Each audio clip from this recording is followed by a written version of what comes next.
quote that really stuck with me, that I want to bring up before we start, is do the best you can until you know better. And then, when you know better, do better. This is an International Women's Day series. First of all, thank you so much for thinking of me, for this extremely special, occasion. And like I always say, March is definitely seen as, not just a day of International Women's Day, but I think that the energies are really strong in March, around the theme, but definitely something that we all live throughout the year with. And, maybe in coming years, we'll not really have to celebrate women just in March, but all around the year. So, yeah. Coming to that, yes. So, before any further ado, do you think we can dive into the questions straight? Absolutely. Let's go for it. Great. So the first question, and this is a heavy one, what is that one belief about yourself that you've had for a very long time, maybe in the driver's seat of your career, until you decided to throw it out? Okay. So that's in fact a very interesting one, and I'll tell you why. And I'm sure this is not just me, but many of us, have lived with this fact that we are indispensable at work. And only when you are seen as somebody who is indispensable is when you're creating impact. Unfortunately, I lived with it for a very long time. But when the bulb came on, definitely it gave me the strength and resilience to turn into somebody who was not just wanting to portray oneself as the smartest problem solver in the room, but building an ecosystem that would kind of help everybody come together to solve the problem together, even in my absence. What's also interesting about this particular belief is that it's extremely person dependent and not system dependent. And I think through my work, I've always wanted to make sure that elements are more independent of people and more dependent on systems, so that we can scale up, have a very single-threaded, not have a single-threaded dependency, and of course create something which is known as the anti-fragile team. And I think that comes from a sense of security, that it takes a lot of courage to move the focus from a zoomed in perspective to a zoomed out perspective. Absolutely. Yes, that's a great answer. Second question. What version of you had to retire for you to lead the way that you do today? Okay, very interesting again. So for the longest time as well, I think I did see myself as a very resourceful person. I always was aiming to be like the go-to person. So if anybody at work or even in my personal life would want to look up something or would want more information, they would just have to dial in, pick up the phone, maybe send me a ping, and I would be the one, solving their issues. And so maybe you can phrase me like the agony aunt at work and in personal life. But what I really realized was, this could be never ending. And I think when more people add value to conversations to bring in more creative ideas, it just gives a very diverse perspective. What I might be looking at, or probably the resource that I might be hinting at, could be quite myopic. And hence those diverse perspectives really help. And I feel I really did retire from that entire conversation of not being the only person to go to, but also having more collaborative conversations where probably we can group think and bring things together in the room. Great, nice.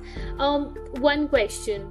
So I think that I've also had to go through something similar in my trajectory, where suddenly you feel a slight lack of importance when the focus shifts from you are not suddenly the only problem solver in the room. How did you deal with that?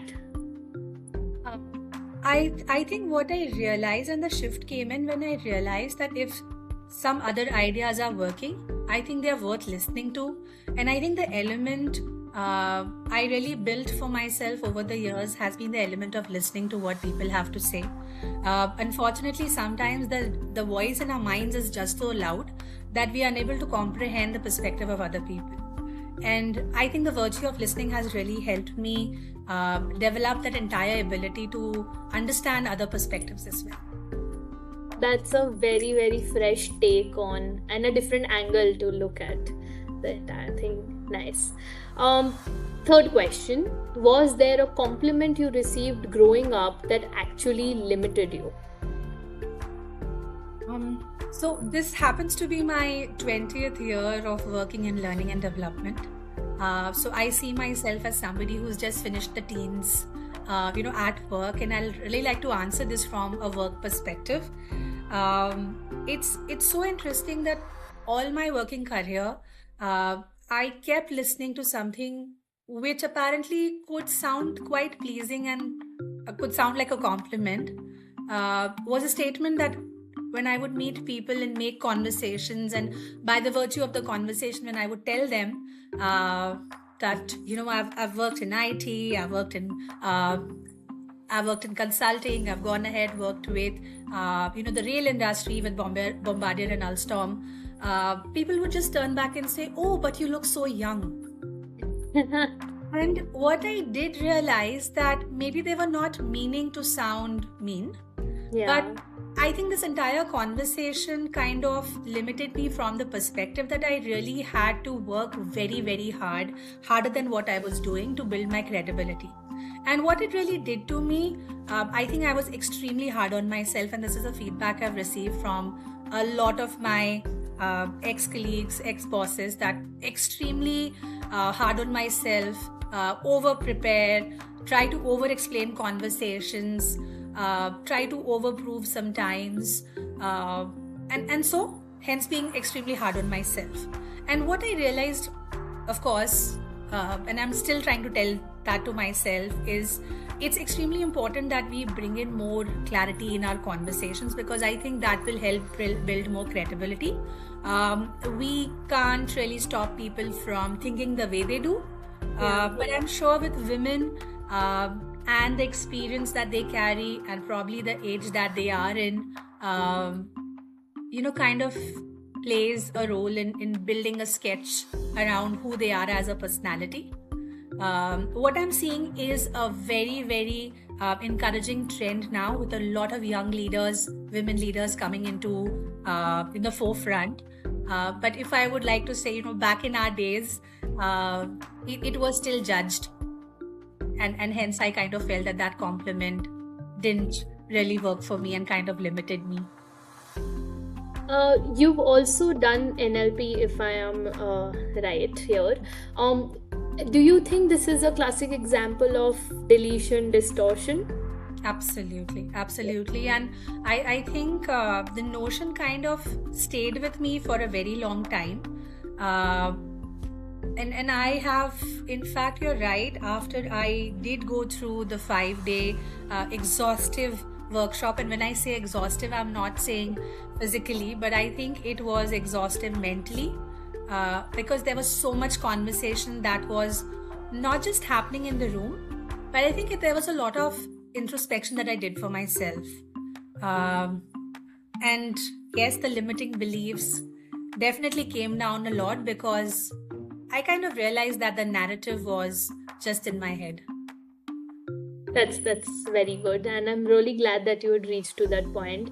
On a very opposite spectrum of things, I have been told for a very long time in my personal life and in professional that I look very mature, and I for a very long time I used to take that as an offense, because I thought people were calling me older than I am. But I realized that they were talking about what I bring to the table. So Absolutely. Just reminded me of my compliment, but on another side of the story. Next, what are you currently unlearning or plan to unlearn this year?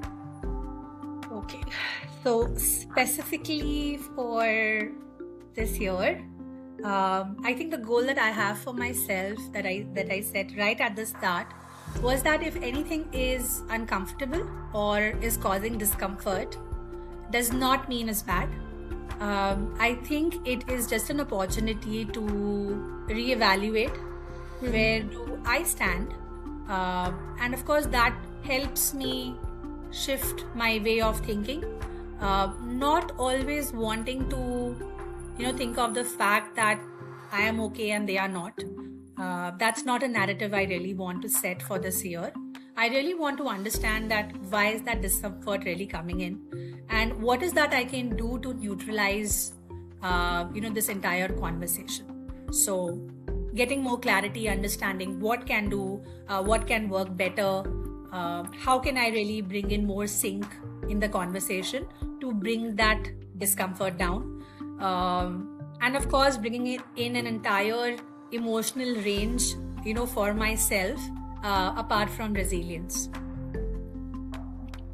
What would be that one limiting belief that maybe that you have held on to support what you're feeling right now, that you would like to let go of this year?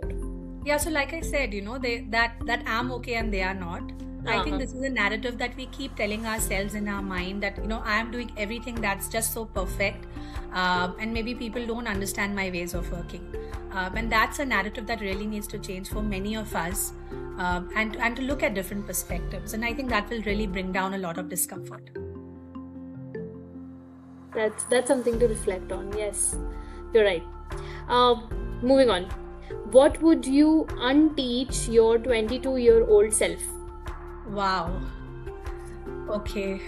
22-year-old Samrah. What would I tell her? Let me just think. I think I would want her to believe that there is a need for more clarity in life.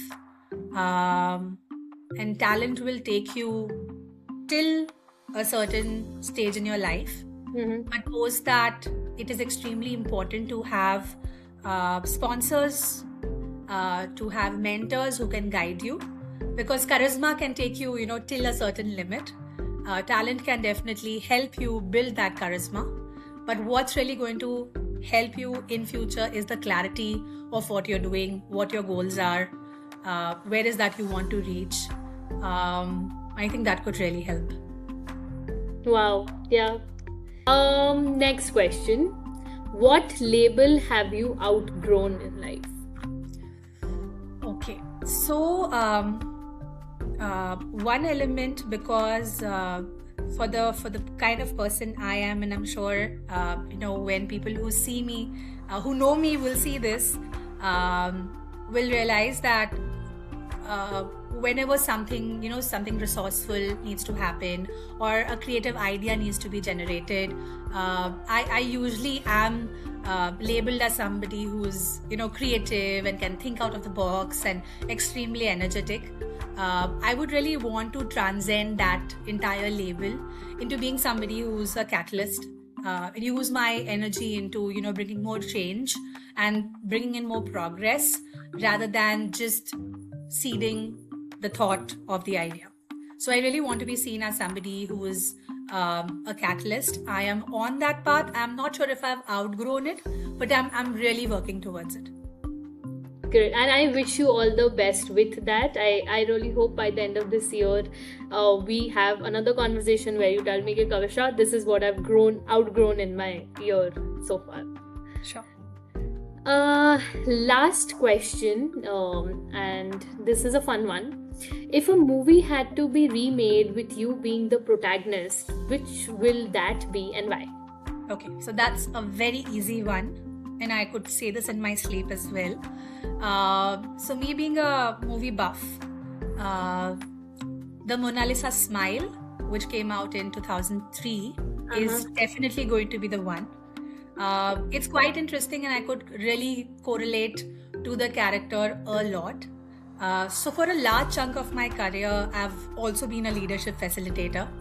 And definitely with the character of Catherine Watson in the movie that's played by Julia Roberts, she comes across as somebody who is not shutting down the stereotypes, but trying to bring in more, challenging the thought process of the young women that she is teaching on art history in the university that she's teaching. She's encouraging people to think out of the box. She's wanting them to, see themselves in a brighter light. And the role that she plays is definitely around influencing mindsets.